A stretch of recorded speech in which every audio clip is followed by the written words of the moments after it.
실급부 프로젝트 나만 믿고 따라와 2부 시작하겠습니다. 네. 박준현 운용형님, 김민준 전문가님과 함께하고 있고요. 2부에는 조금 더 속도를 내서 더 많은 종목 봐드리도록 할 테니까 종목들 많이 남겨주시면 되겠습니다. 네. 궁금하신 종목명, 매수가 비중 남겨주시고요. 매수 문의도 좋습니다. 전화 상담 필요하시다면 02-325-8200번, 325-8200번으로 전화 주시면 되겠습니다. 네, 자 앞서서 칩스앤미디어 좀 말씀을 드렸습니다. 네. 지금 보니까 41,000원에 5%라고 말씀하셨는데 이제 권리락과 관련돼서 그 전에 사신 것 같아요. 그래서 무상증자 발표 전에 샀고 오늘 올랐는데 팔아야 할지 아니면 12월 1일까지 갖고 와야 될지 궁금합니다. 네. 그래서 12월 1일이 뭐냐? 신주 상장 예정일이 되겠죠. 그리고 주당 한 주 비율로 무상증자 진행을 하게 되고 있습니다. 네. 그래서 지금 27% 정도의 수익이 나고 있는 그런 모습인데 이것도 무상증자와 관련해서 내가 어떻게 해야 될까요? 이렇게 좀 말씀하시는 것 같습니다. 그리고 일단 오늘 왜 이렇게 올랐는지가 저는 궁금해요. 25% 급등. 그러니까요.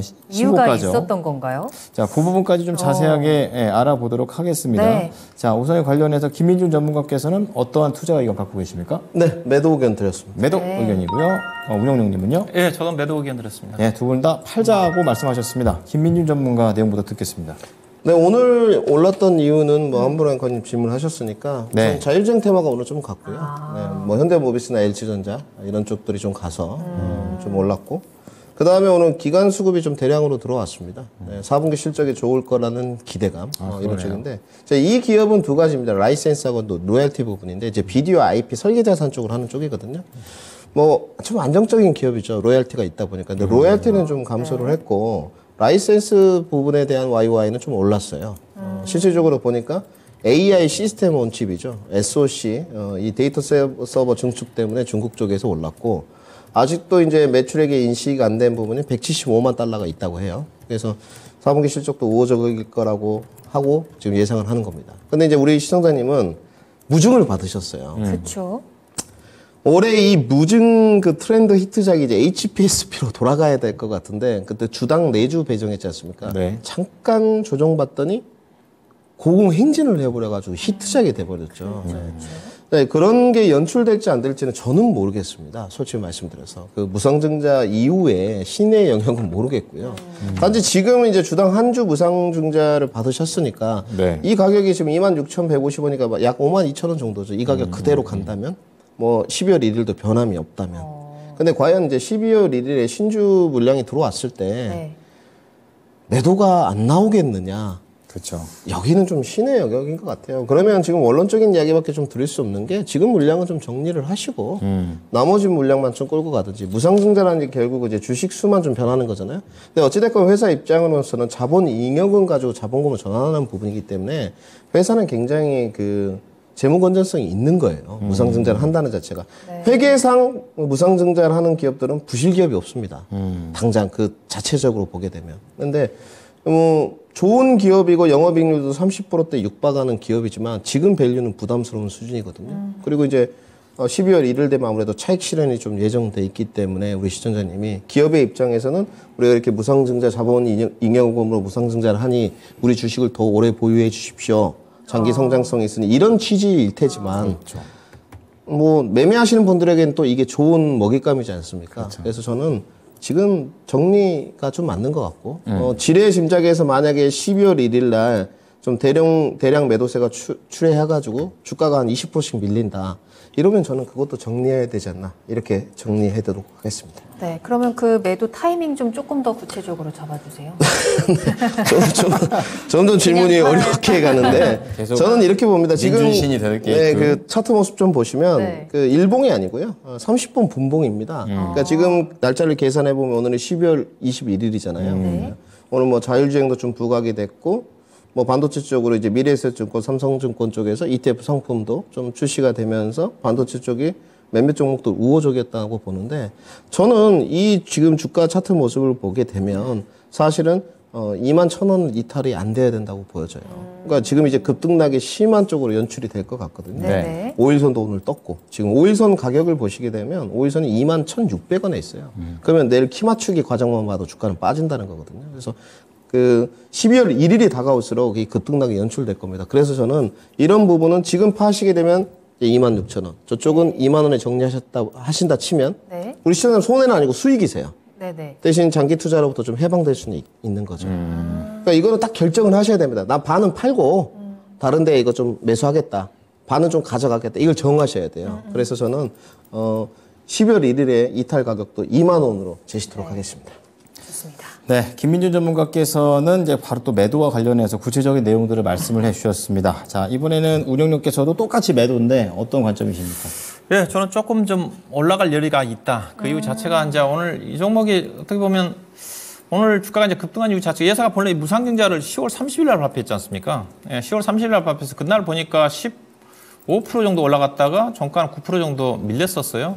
예, 그다가 행보하다가 이제 오늘 주가가 급등했는데 좀 일반적으로 무상증자 발표한 기업들과 좀 다르죠. 일반적으로 무상증자 발표하면 하루에 급등했다가 한참 쉬었다가 그리고 이제 권력 당할 때 주가 팍 떨어지지 않습니까? 네. 그때 이제 주가가 확 올라갔다가 제자리 그럼 찾아가거든요. 네네. 예, 근데 이건 좀 다른 패턴이에요. 다른 패턴으로 주가 움직임 자체가 저는 앞서 얘기했다 우리 얘기했던 오늘 그 자율주행 관련 종목들이 상당히 흐름이 괜찮았거든요. 근데 저는 좀 더 가져가도 된다는 이유 자체가 자율주행이 내년도에 본격적으로 국내 같은 경우는 레벨 3단계, 이제 거의 완전 자율주행이 5단계 정도까지 좀 되는데 어느 정도 자율주행 쪽으로 가는 단계 진입을 합니다. 그래서 내년도 세스 2024의 핵심이 자율주행이거든요. 저도 오늘 일단 히든카드에 그 때문에 자율주행을 가지고 나왔는데 현대차가 적극적으로 지금 자율주행 쪽에 이번에 세스 2024에서 발표를 한다고 해도 획기적인 기술 부분 자체. 그래서 이 재료 자체가 오늘 올라간 주 자체가 자율주행이니까 지금 자율주행이 미리 지금 세스 1월 효과 때문에 관련 종목들이 미리 움직임이 전개되고 있는 겁니다. 이거 자율주행, 메타버스, 오늘도 메타버스 종목들 상당히 괜찮았거든요. 로봇 관련 종목들이 내년도 1월 달에 움직임이 전개되거든요. 그래서 1월 달까지는 쉽게 꺾일 것 같지는 않다. 예사로 본다는데 저도 주가를 팔아야 되는데 재료가 자율주행 자료가 내년도에 세스 2024의 핵심이다. 예, 그런 참. 그리고 또 그동안 자율주행 자체가 테마성으로 실적이 안 따라주는 쪽이었는데 예사 같은 시적이 따라주거든요. 네. 핵심적인 기술을 가지고 있어가지고 내년도에 2020년 영업이익이 150억 정도 남는다는 쪽이고 일부 스마트 레이저 시스템이라든가 오늘 주가 급등했다가 그런 회사들과 따라주는 주식들이 있거든요. 예, 그래서 오늘 같은 장에 주가 급등했다는 자체는 충분히 내년도 1월 달까지는 상승 여력이 있지 않겠나. 그래서 올라가면 팔고 좀 빠지면 좀 가져가도 되지 않겠는가. 그래서 저는 당장 파는 것보다는 28,000원 정도. 이게 주가가 내일 저도 약간 당일 고점이 나왔을 수 있을 것 같은데 최소한 무상증자 받고 1월 정도 가면 28,000원, 3만 원 정도까지는 갈 수 있는 그런 핵심 종목이다. 예사가 또 지분을 갖고 있는 그 텔레칩스라는 회사도 있거든요. 오늘 텔레칩스도 오히려 괜찮았는데 주가 자체는 비쌉니다. 왜냐하면 예사가 2025년도 실적 기준에서 단기 순이익 150원을 예상을 하고 있거든요. 무상증자 감안하면 지금 발행 기수가 현재 960만 주인데 약 1920만 주 정도 늘어나는 거니까 대충 계산하면 주당 EPS가 750원. 그 다음에 지금 이제 주가 26,000원 기준으로 PER 단위로 35배. 근데 3만 원 정도, 40배 정도까지는 갈 수 있지 않겠는가. 그래서 빠지면 그게 무리하게 팔 필요는 없을 것 같고 좀 기다리면 1월 달에 재료가 있으니까 세스 2024와 관련된 모멘텀도 있으니까 그때 좀 팔 수 있지 않겠나. 매도 목표 가격 28,000원, 손절 가격은 23,500원을 일단 짧게 제시하도록 하겠습니다. 네. 자, 우리 첫 번째 종목 칩스앤미디어 무상증자와 관련해가지고 궁금증 그리고 앞으로에 대한 방향성 좀 체크해 드렸습니다. 두 분의 의견 정리합니다. 둘 다 팔아보자 이렇게 좀 얘기를 해 주셨고요. 먼저 진단을 해주신 김민준 전문가께서는 내일 시초가의 매도 그리고 손절가 2만 원 잡아주셨습니다. 그리고 박주현 운용료께서는 그래 조금 더 갈 여지가 있다. CES 관련된 부분과 그리고 약간은 받쳐주는 실적을 말씀하시면서 좀 더 가죠. 28,000원 그리고 손절가 23,500원 제시하셨습니다.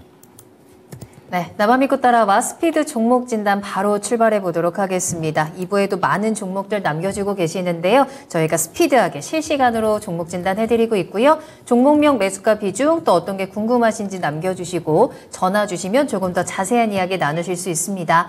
02-325-8200번, 325-8200번 활짝 열어두겠습니다. 네. 자, 그럼 첫 번째 종목은요. 유튜브에서 수익 내서 집 바꾸자. 님께서 아직 못 바꾸셨죠, 이분이? 우선은 대출이나 좀 갚자라고 좀 말씀을 좀 드리고 싶고. 카카오뱅크입니다. 자, 카카오뱅크. 근데 이제 사셨던 가격이 31,200원입니다. 31,200원이면 올해가 아니네요. 네, 올해가 아니에요. 상당히 오래 좀 들고 가시는 상황이고. 네. 15%입니다. 그리고 올해 얘기 계속 하고 있었는데 이분께서도 올해 안에 31,200원 다시 올까요? 이렇게 말씀하셨고요. 올해 네. 얼마 안 남아가지고. 아, 그러게. 중요한 건 어쨌든 간 내년 초라도 이런 분위기 좀 타가지고 올라갔으면 좋겠다 이런 생각이 드는데. 뭐 최근에 워낙에 네. 좀 근데 변동성이 크게 빨간불이 잘 나오고 있어서. 그러게요. 그래서 올라올 수 있을지 좀 타진해 보도록 하겠습니다. 네. 자, 전문가님, 이 카카오뱅크는 가능해 보이십니까? 네, 어렵지만 우리 시청자님 단가까지는 가능할 것으로 보여요. 다행입니다. 일단 네, 그 다행입니다. 근거치가 가장 합리적인 이유는 실적인 것 같고요. 3분기 후실적 썼습니다. 그러니까 인터넷 은행들이 생각보다는 그 실적들이 괜찮더라고요. 사실은 지금 새로운 형태의 이제 대출 형태 내지는 네. 은행의 어떤 시스템이 좀 변화한 거잖아요. 솔직히 창구도 없고. 근데 매출액이 늘어나는 거 보니까 전년 대비 올해도 비슷한 수준을 좀 찍을 것 같고요. 3분기도 좀 선방했다.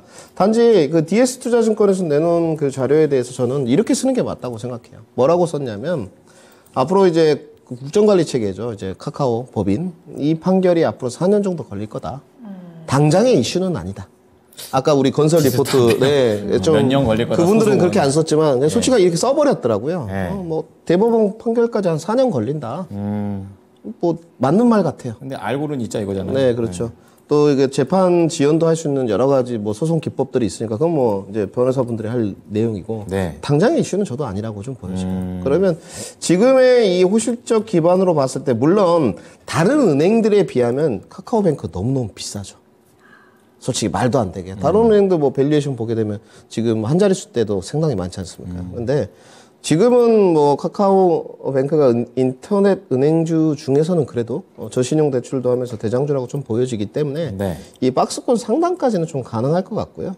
단지 이제 추세를 뚫고 우리 시청자님 딱 박스권 상단 쪽에서 사신 건지 아니면 예전부터 사셔서 갖고 오신 건지 제가 모르겠어요. 근데 그렇죠. 올해 가격은 31,200원이 없었기 때문에 지금 좀 예전부터 사셔서 작년 8월? 네, 수가 매수를 하셔서 가져온 게 아닌가. 그러면 이번에 탈출 기회로 삼으시면 될 것 같아요. 지금은 은행주를 모아갈 때가 아닙니다. 제가 2020년에는 우리가 다른 형태의 주식 투자를 좀 해보자. 월급으로 적금 들지 말고 은행주를 좀 사가보자. 한 2년 동안 50만 원, 50만 원. 그래서 저는 성공했거든요. 네. 그리고 이제 팔자. 금리 인상 시기로 가게 되면 이랬었는데 지금 이 주가는 그런 형태는 아니기 때문에 박스권 상단에서 탈출 전략 세워드리도록 하겠습니다. 매도 목표가 3만 원 제시 들어가고요. 주가 손절가는 따로 제시 안 해도 될 것 같습니다. 이번에 카카오뱅크가 정말로 주주 친화적인 정책을 펼친다면 네.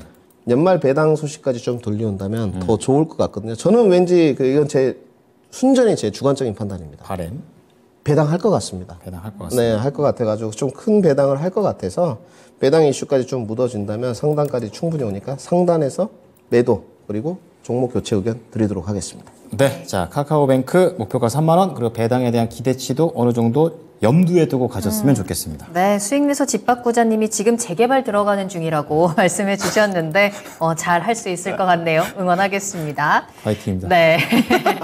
자, 다음 종목입니다. 텔레칩스 예, 살펴보겠습니다. 황원수님의 종목이고요. 21,000원에 10% 가지고 계세요. 앞서서 운용위님께서도 텔레칩스 요즘 좋다라고 잠깐 언급을 바로 해주셨는데 나오네요. 예. 맞아요. 오늘 역시나 5% 상승하면서 27,800원에 거래를 마쳤습니다. 시청자님도 요 상승 기세 잘 타면서 지금 수익 보고 계시는데 어디서 수익 실현을 해야 되는지가 궁금하다라고 남겨주셨거든요. 자, 운용위님 텔레칩스는 목표가 어떻게 잡을까요? 예, 21,000원에 잘 사셨네요. 네. 앞서 제가 칩스앤미디어 얘기할 때 잠깐 언급을 했는데 예사가 칩스앤미디어 지분 아마 7% 정도 가지고 있을 겁니다.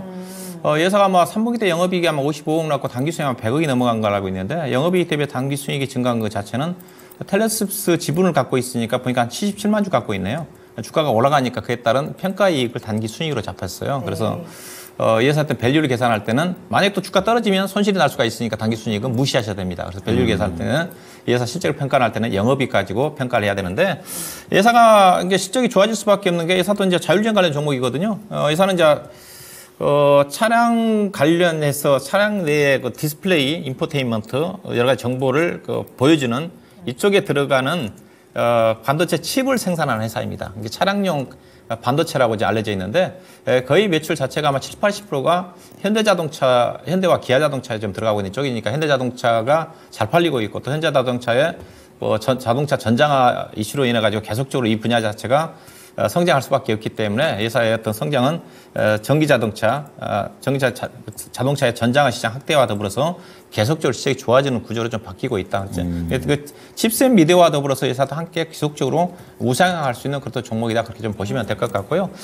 다만 정부 이제 그 칩셋 미디어에 비해서는 상당히 이제 매출액도 상당히 크고요. 앞서 칩셋 미디어는 매출액 단위가 200억, 300억밖에 안 답니다. 다만 이제 이익률이 높다 보니까 영업이익률이 칩셋 미디어 같은 경우는 30% 가까이가 되는데 이 사람 보시면 매출액 단위가 작년도에 1,500억, 올해 1,950억, 내년도 2,300억 되잖아요. 영업이익도 193억, 그리고 내년도 250억 이렇게 진행될 수밖에 없죠. 믿어도 됩니다. 하지만 자동차의 전장 확대에 따라 가지고 인포테인먼트와 관련된 부분 자체가 계속 증가함에 따라 가지고 차량용 반도체 수요도 증가될 수밖에 없거든요. 그렇죠. 이런 종목은 시중 충분히 믿고 접근하셔도 돼요. 그러면 향후 이제 밸류를 가지고 판단해 볼 수가 있는데 앞서 제가 이제 칩셋 미디어를 얘기를 할 때 2025년도에 PER 35배, 40배 다 주가 올라가면 그렇게 얘기했지 않습니까? 네. 근데 예산은 PER 단위로 본다 한다면 2025년도에 지금 16배예요. 오늘 주가가 올라간 거 가면 아마 17배 정도 되겠네요. 약간 여력은 있는 거죠.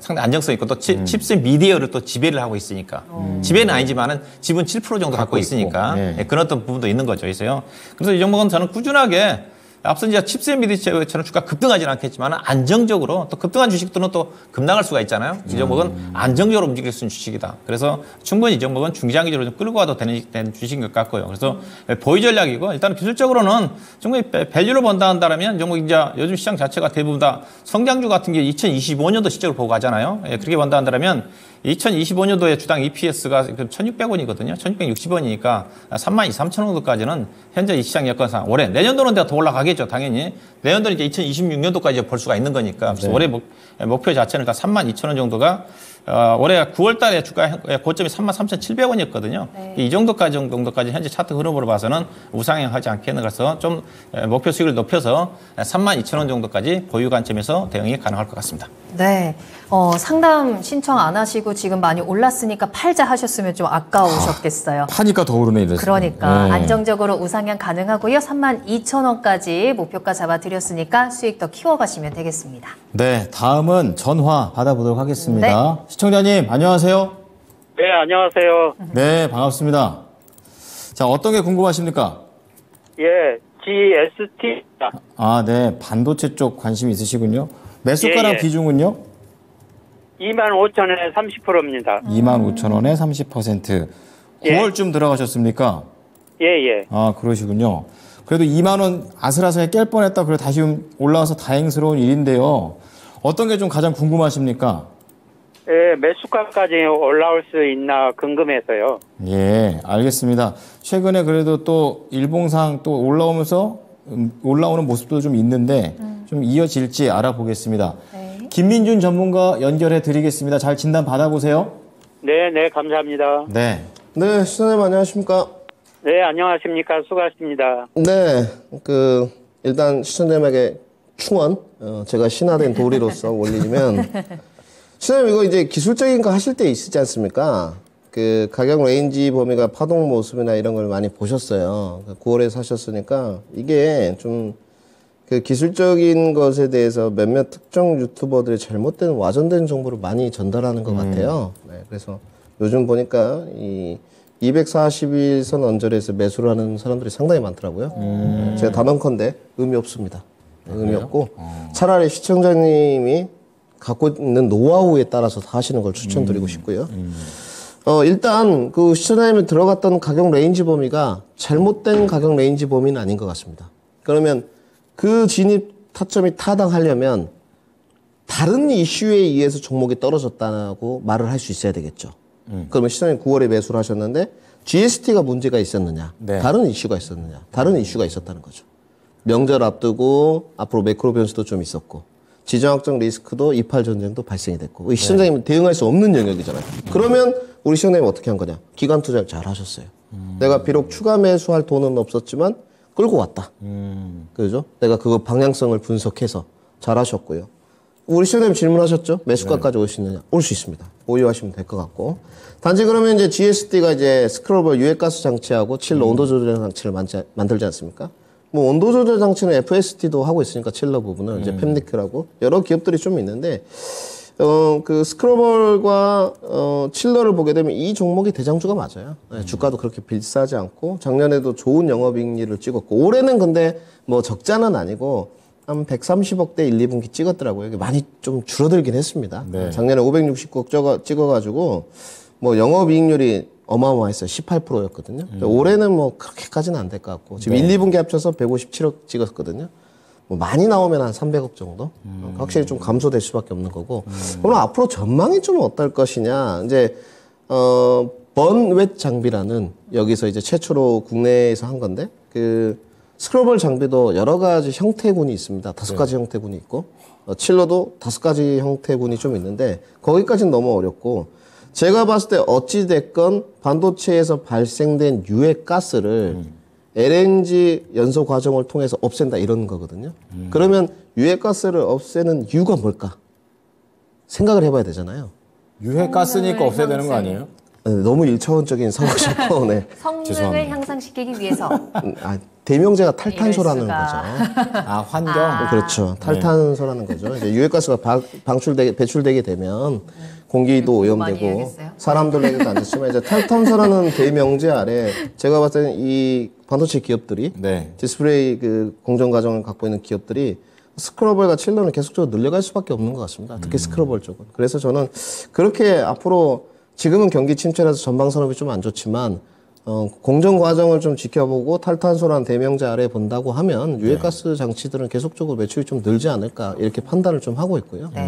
그리고 뭐 공장 증축을 이제 얼마나 크게 할지는 좀 모르겠습니다. 요즘 또 약간 좀 몸집 줄이기, 아껴 쓰기 뭐 이런 분위기잖아요, 기업들이. 네. 그래서 당장은 좋아지지 않겠지만 매수가까지 회복을 할 거고요. 저는 좀 보유 의견을 좀 드리고 싶은 게 지금은 올해보다 내년이 나쁘겠냐라는 생각이 들어요. 비중이 좀 많으시니까 차라리 이렇게 전략을 세워보시죠. 25,000원 정도까지 무조건 올 겁니다. 연말 장세니까 조금 주가가 떨어질 수 있다고 보면 본전 왔을 때 한 15% 정도 줄이시고요. 나머지 거는 좀 가져가 보자. 이렇게 전략을 짜도록 하고요. 나머지 거는 어디까지 가져가시냐? 제가 봤을 때는 한 27,000원 정도까지는 충분히 상승 여력이 있는 기업 내용을 갖고 있습니다. 네. 그래서 저는 매도 목표가 27,000원, 25,000원 라인에서 비중 축소, 그리고 손절가는 따로 제시 않도록 하겠습니다. 네, 시청자님, 매수가까지 올 수 있다고 합니다. 우선 25,000원 오면 비중 축소하시고 나머지 반 정도 가지고 27,000원까지 가보자고 하셨어요. 궁금한 거 네네. 해결되셨어요? 네네, 감사합니다. 예, 그럼 나머지 물량까지 수익 내고 나오십시오. 네네. 네, 감사합니다. 자, GST였습니다. 네, 다음 종목 빠르게 볼게요. 뭉게구름님의 상하 프론테크 진단하겠습니다. 26,000원에 10% 가지고 계시거든요. 상하 프론테크가 오늘은 22,200원에 거래를 마쳤습니다. 이 종목이 좀 저점 깨고 내려가면서 2만 원도 깨고 내려갔었던 종목. 최근에 조금씩 이제 다시 한번 횡보세를 보여주면서 박스권 그려 나가는 것 같아요. 2만 원을 좀 강하게 뚫고 올라올 수 있을까? 그 힘이 좀 부족해 보이는데 앞으로의 전망 한번 체크해 보겠습니다. 운용연이 상하 프론테크입니다. 어떻게 대응해야 될까요? 예, 이제 상하 프론테크를 사신 분은 이제 연료전지 관련 부품 쪽과 관련된 수소 산업 성장과 관련해 가지고 아마 주식을 샀을 겁니다. 아, 수소. 예, 그렇죠. 회사가 그 차량 경량화 쪽도 좀 관련이 좀 돼 있고, 최근에 이제 두산 포울셀이 최근에 저점에서 한 20% 정도 올라왔지 않습니까? 네. 예, 좀 올라왔는데, 제가 수소 관련 종목도 오랫동안 올라와서 얘기하고 있는데, 수소 쪽은 아니거든요, 지금이. 아직 멀었습니다. 제가 2년, 3년도부터 두산 포울셀 3만 원, 4만 원일 때 수소 산업 자체는 먼 미래다. 아직도 테마성이 강합니다. 최근에 이제 주가가 올라온 이유 자체가 아마 미국 쪽에서 약간 재료가 좀 나왔을 거예요. 그 미국의 내년도 예산안에 수소 허브 전략과 관련해가지고 예산이 좀, 편성이 좀 됐다. 그것 때문에 주가 낙폭 과대와 함께 특히 이제 두산 포울셀이 올라온 이유 자체가 두산 포울셀이 공매도 잔고가 엄청 많거든요.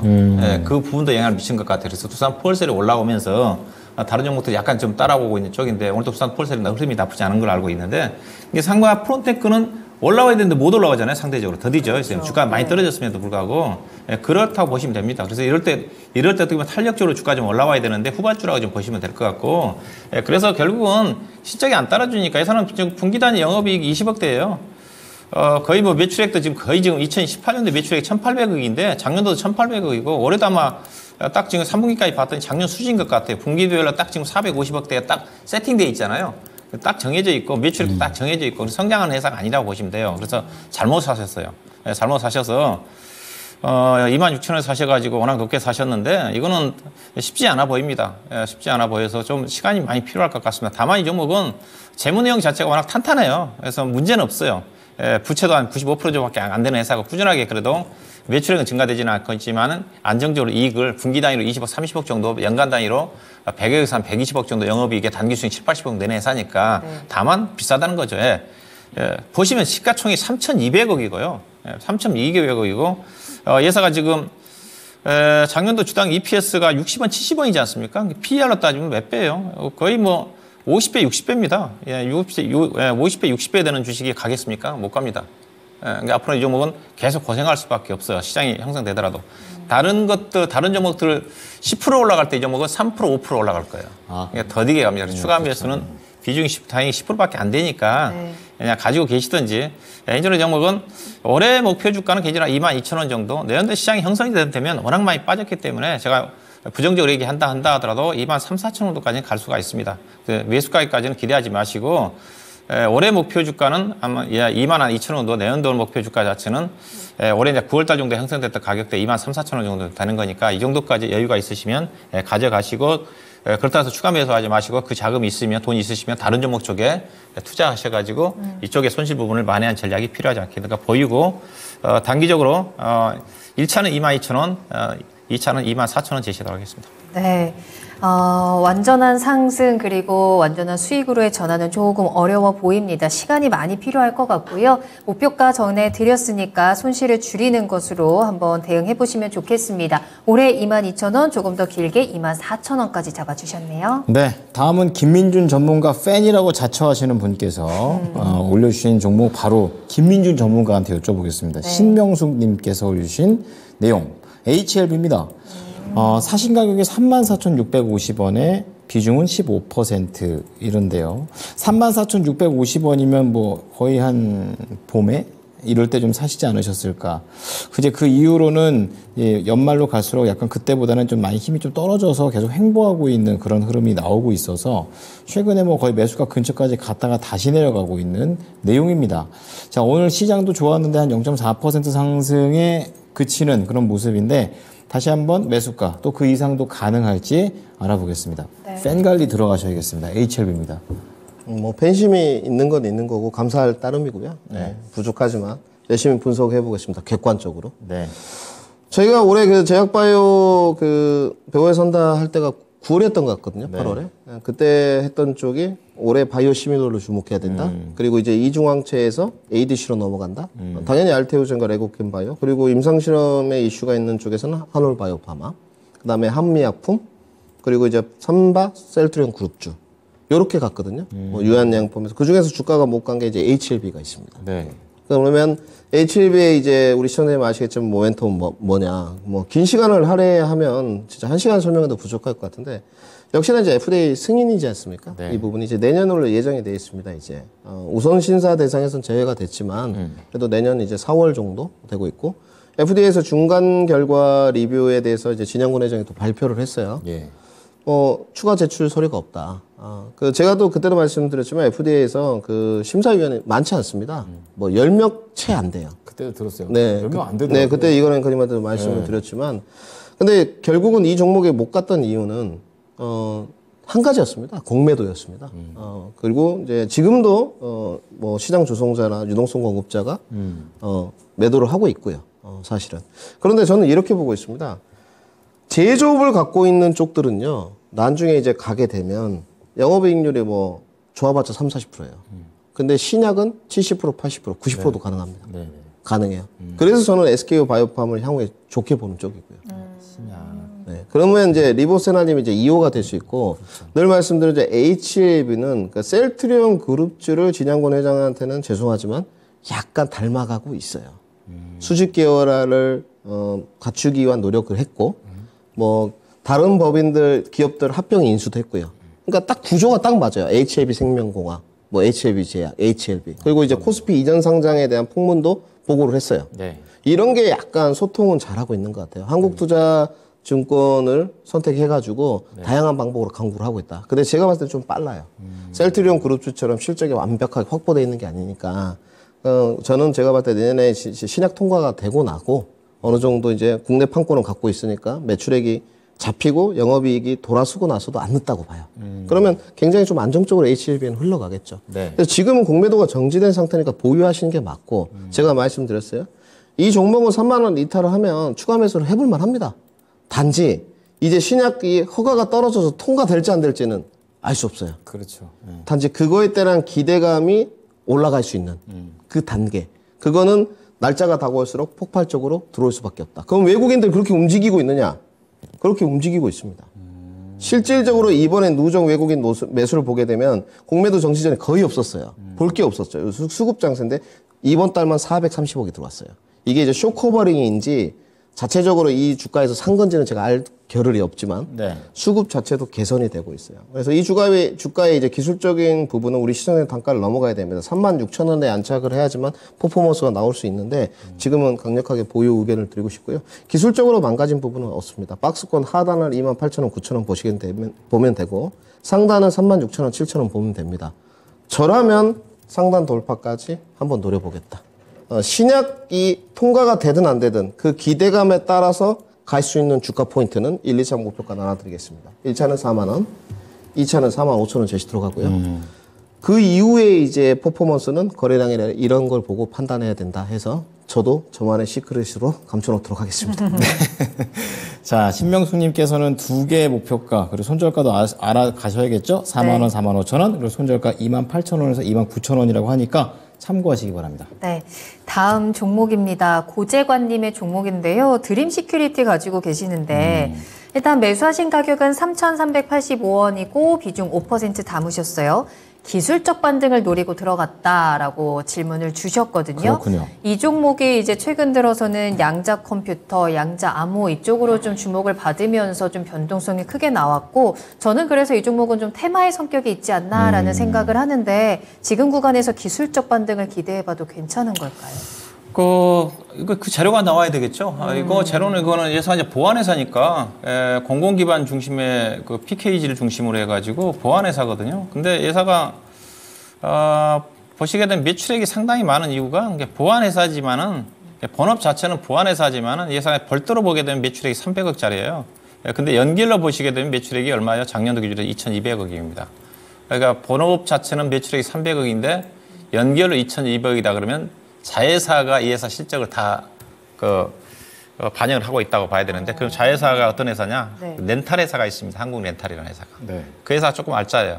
지분 한 43% 갖고 있으니까. 그래서 실적은 그거 다예요. 그래서 소통바지사는 보안회사라기보다는 이제 펀드 회사라고는 렌탈 회사다. 근데 이제 시장에서는 이제 양자 암호 컴퓨터가 올해 한두 번 정도 이슈가 됐지 않습니까? 그렇죠? 9월, 8월 9월 달에 이슈가 됐는데 한번 끝났어요. 이거는 양자 암호 컴퓨터 자체가 해마다 한 번씩 나옵니다. 네. 그 단기 제로예요, 단기 잠깐 제로. 왔다 잠깐 갑니다. 오래 가지도 않아요. 그 양자 암호 컴퓨터 관련해가지고 뭐 코이버를 중심으로 해가지고 몇 개 그 통신 장비 회사도 몇몇 종목들이 움직였던 주식이 단발로 끝나버려요.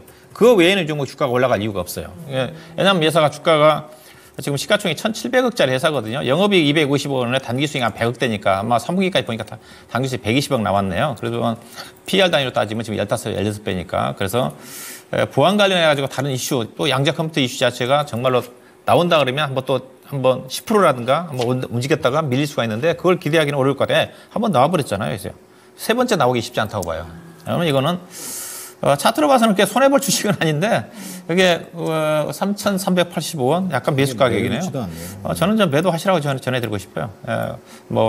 좀 기다리면 3,500, 600원 정도까지 올라올 수 있겠지만은 매매 안 하신다 그러면 3,600원 정도까지 기다리시든지 그렇지 않으면 다른 종목처럼 교체해서 대응하는 전략이 필요하지 않겠는가 그렇게 봐야 될 것 같습니다. 네. 종목 교체 의견입니다. 그래도 나는 조금 더 수익을 보고 싶다라고 하신다면 3,600원까지 가능성은 열어주셨습니다. 네. 자, 종목 하나 더 볼게요. 네. 유튜브에서 실광님께서 실공. 뭔가 잘못 쓰신 것 같은데. 한솔 테크닉스인데요. 사셨던 가격이 6,800원입니다. 지금 오늘 또 1% 올라서 낙폭을 조금은 축소해가는, 손실을 축소해가는 움직임을 보여주셨는데, 야, 다 들어가셨네요. 예, 비중이 100%입니다. 자, 저때 사신 이후에 사신 가격이 한번 좀 도달했던 것 같고, 그 다음에 바닥 찍고 다시 한번 올라가고 있는 그런 상황입니다. 하지만 뭐 위에 매물벽은 확실히 또 있는 그런 모습이라서 우선 종목이 가장 좀 부담입니다. 자, 한솔테크닉스 어떻게 할까요, 전문가님? 이 종목은 그렇게 나쁜 종목 자체가 아닙니다. 네. 네, 회사가 괜찮고요. 작년에도 호실적을 썼고 올해도 이게 실적이 떨어진 쪽인지 저는 동의할 수가 없거든요. 실적 올해도 잘 찍은 것 같아요. 이 정도면 1, 2분기 해가지고 3분기까지 이렇게 보면 나쁜 쪽이 아닌 것 같고, 이제 이 회사 자체 이제 업력이라든지 앞으로 업황을 좀 봐야 될 것 같은데, 여러 가지가 있습니다. 이제 LED 칩이라든지 태양광 발전 모듈이라든지, 이제 한솔테크닉스를 이제 변경을 하면서 TV의 핵심 이제 모듈인 파워 모듈 뭐 이런 것 쪽을 하는 쪽인데, 저는 뭐 지금 가격에서는 이제 가격적 메리트는 있는 것 같아요. 근데 우리 신사님이 너무 이제 확신을 100%. 가지시고 100% 이제 이거는 뭐 탓할 게 없습니다. 스타일이시니까요. 저는 뭐든지 다 그 스타일을 존중하거든요. 매매도 해볼 수 있고 뭐 투자도 해볼 수 있고 100% 해볼 수도 있고. 근데 시장에 이제 나와 있는 것은 좀 분산 투자해라는 격언이 있지 않습니까? 네, 그것도 뭐 무시는 못할 것 같고, 또 무릎에 사서 어깨에 팔아라. 네. 항상 보면 맞더라고요. 항상 보면 맞는 것 같고, 광기를 이용당하기보다는 이용해라. 뭔가 잘못하신 것 같아요, 시청님. 그러니까. 아니, 저는 이제 뭐 비중 100% 하신 거에 대해서 네. 주관적인 의견은 반대 의견을 드리고 싶지만, 시장님 스타일이라면 그렇죠. 존중을 해야 되는 부분이잖아요. 나는 스타일이 이렇다. 지금 뭐 기술적인 부분이라든지 회사의 어떤 매출액이나 영업이익을 보고는 나무랄 데가 없는 것 같습니다. 수급표도 지금 열어보면 뭐 그렇게 수급이 아직까지는 좀 부족한 형태인 것 같은데, 우리 시소님이 지금 5월 3일 날 슈팅이 한번 나왔었거든요. 거래량이 좀 동반되면서 그 이후에 시세 초입부로 돌아와서 기술적인 부분, 영업이익이 1, 2분기 좀 잘 나왔다는 부분 등등 여러 가지를 참고해가지고 좀 잡으신 것 같아요. 그러면 저는 우리 시소님이 아마 기술적인 대응도 하실 거라고 좀 믿고 손절을 잡으면서 향해 보는 게 맞는 것 같습니다. 그래서 저도 밸류적이나 뭐 이런 주당 EPS로 목표가를 제시하기보다는 기술적 대응의 목표가를 제시하도록 하겠습니다. 네. 손절가는 저는 종가 기준으로 조금 더 밑에 제시하겠습니다. 5,600원 제시토록 하고요. 종가 기준입니다. 장중에 이탈될 수는 있을 것 같고요. 네. 근데 5,600원 종가 기준에 이탈됐다 리스크 관리를 하셔야 될 것 같고, 반등 목표가가 중요할 것 같습니다. 우리 시장님 꿈꾸는 이제 8,000원 정도가 있을 것 같은데 거기까지는 동의를 못할 것 같고요. 반등 목표가는 7,200원 제시토록 하겠습니다. 네. 자, 한솔테크닉스. 자, 100%로 들어가셨죠? 손절가 종가 기준으로 5,600원, 목표가 7,200원 제시하겠습니다.